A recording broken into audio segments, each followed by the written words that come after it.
આજના આ ભાગદોડ ભર્યા જીવનમાં લોકો અનેક બીમારી સામે ઝઝૂમી રહ્યા છે. મોટાભાગના લોકો અત્યારે કોઈને કોઈ બીમારીથી પીડાય છે, જેમાંનો એક રોગ છે એટલે કે ધૂન રોગ. મગજના રસાયણોની વધઘટને લીધે થતો આ રોગ લગભગ 100માંથી 2 થી 3 વ્યક્તિઓ પોતાના જીવનકાળ દરમિયાન અનુભવી ચૂક્યા હોવાનો જાણકારો દાવો કરી રહ્યા છે. ત્યારે સૌરાષ્ટ્રની સૌથી મોટી અને જામનગરમાં આવેલ જીજી હોસ્પિટલના તબીબે શું કહ્યું, આવો જાણીએ વિસ્તારથી. કમ્પલ્સિવ ડિસઓર્ડર એટલે કે એક જ પ્રવૃત્તિ વારંવાર કરવાનું વિચારોમાં અને વર્તનમાં લગતું રોગ, જેને આપણે સામાન્ય ભાષામાં ધૂન રોગ કહીએ છીએ. એ બીમારી સામાન્ય રીતે 3 થી 5% સામાન્ય જનસંખ્યામાં જોવા મળે છે અને એ ખૂબ જ સામાન્ય બીમારી છે.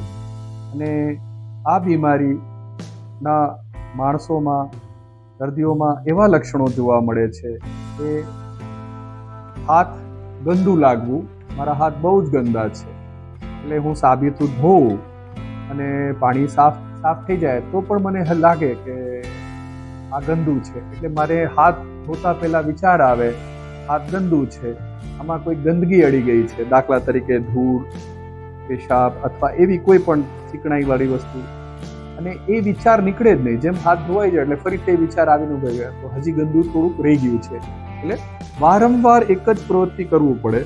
એટલે આને આપણે એવું ગણીએ કે ગંદુ થયું અને વોશ કરવું.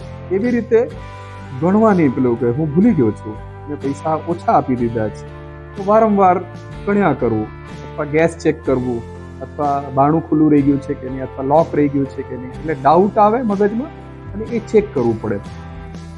એટલે અને એવા જ એના જેવા ઘણા લક્ષણો હોય છે જેમાં માણસ ખૂબ જ પરેશાન થતો હોય. એને ખબર હોય છે કે હું જાણું છું કે આ હાથ સાફ કરી દીધા છે, હાથ સાફ છે, પણ આ વિચાર સતત આવ્યા જ કરે.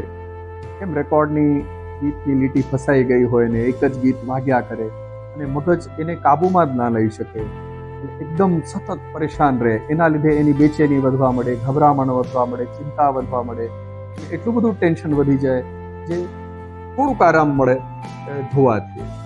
તો આ રીતે એ પરેશાની એમની ખૂબ જ વધારે હોય છે. અને એવા માણસો, એવા દર્દીઓમાં આપણે એવું જોઈ શકીએ છીએ કે આ મુશ્કેલી જે છે એના લીધે ઘણી વખત એ લોકો ઉદાસ પણ રહેતા હોય છે, ઘણી વખત ખૂબ જ ડરો એમને હોય છે, એટલે ચિંતા રોગો હોય છે. ઘણી વખત એ લોકો એટલા બધા પરેશાન હોય કે એને એવું રજૂઆત પણ નથી કરી શકતા. સમજણ હોય તો કે મને આમાં મદદની જરૂર છે, તો એમના હાથ પણ ફાટી જાય, અથવા વારંવાર તપાસ કરાવ્યા કરે કે બીમારી છે, તો એ લોકો ખૂબ જ એવી રીતે પીડાતા હોય છે. અને આ મુશ્કેલીને આપણે લાંબી ચાલતી હોય છે 50% લોકોમાં, અને ઘણી વખત આ વારંવાર થતું હોય છે, એપિસોડ જેને કહીએ, વારંવાર એપિસોડ થાય. ઘણી વખત કોઈ પરેશાનીઓ હોઈ શકે જેના લીધે આવું ઊભું થતું હોય છે. આમ વિચારોને કારણે થતી ચિંતાને ઓછી કરવા દર્દી અલગ અલગ પ્રકારની ક્રિયાઓ કરતો રહે છે, જેમાં સમયનો સતત બગાડ થાય છે અને દર્દી રોજિંદી ક્રિયાઓ કરવામાં અને કામકાજમાં ધ્યાન ન આપી શકે ત્યારે તેને ધૂન રોગના સામાન્ય લક્ષણ ગણવામાં આવે છે. માણસો, એવા દર્દીઓમાં આપણે એવું જોઈ શકીએ છીએ કે આ મુશ્કેલી જે છે એના લીધે ઘણી વખત એ લોકો ઉદાસ પણ રહેતા હોય છે, ઘણી વખત ખૂબ જ ડરો એમને હોય છે, એટલે ચિંતા રોગો હોય છે. ઘણી વખત એ લોકો એટલા બધા પરેશાન હોય કે એને એવું રજૂઆત પણ નથી કરી શકતા. સમજણ હોય તો કે મને આમાં મદદની જરૂર છે, તો એમના હાથ પણ ફાટી જાય, અથવા વારંવાર તપાસ કરાવ્યા કરે કે બીમારી છે, તો એ લોકો ખૂબ જ એવી રીતે પીડાતા હોય છે. અને આ મુશ્કેલીને આપણે લાંબી ચાલતી હોય છે 50% લોકોમાં, અને ઘણી વખત આ વારંવાર થતું હોય છે, એપિસોડ જેને કહીએ, વારંવાર એપિસોડ થાય. ઘણી વખત કોઈ પરેશાનીઓ હોઈ શકે જેના લીધે આવું થતું હોય છે.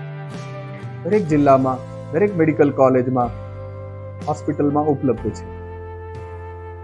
તો જટિલ સમસ્યા ગણાતા આ રોગની દવા ઉપરાંત યોગ્ય હૂંફ, સાથ સહકાર, સ્વીકાર તથા કુટુંબમાં અને સમાજમાં પાછા ભળી જઈ શકે તેવું વાતાવરણ ખૂબ જ મહત્વનું સાબિત થાય છે.